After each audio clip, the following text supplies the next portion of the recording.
तपाईं त बालेन्द्र शाहलाई अलिगाडीसम्म गाली गर्नुहुन्थ्यो अहिले उनी प्रधानमन्त्री बनेका छन् के छ अब के छ भन्दाखेरि भन्ने शब्द लिएर गाली गर्नु भएको थियो अब सबैजनाले के बुझ्नु पर्यो भन्दाखेरि कोही पनि मान्छेलाई हामीले भगवान बनाउनु भएन होइन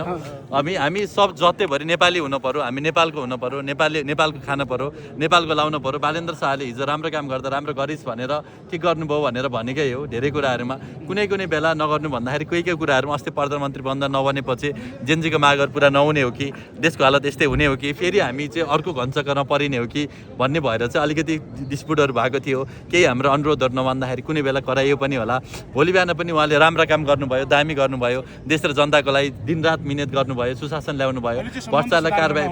भ्रष्टाचार कारबाही गर्नुभयो होइन हामी सम्बन्ध त्यति साह्रै बिग्रेको पनि छैन हामी कुराकानीमै छौँ सबैजना छौँ देशलाई राम्रो गर्दा हामी जहिले पनि राम्रो भन्छौँ देशका लागि अब भोलि बिहान इनकेस अब त्यस्तै कारणहरूले गर्दा विदेशी हस्तक्षेप बढी भयो हामीले उहाँहरूको मागहरू जनताको भावना बुझ्न सकेनौँ जनताको मर्म अनुसार काम गर्न सकेनौँ र भनौँ न विभिन्न कुराहरू आयो भने भोलि बिहान पनि हामी अब त्यतिखेर पनि हामीले खबरदारी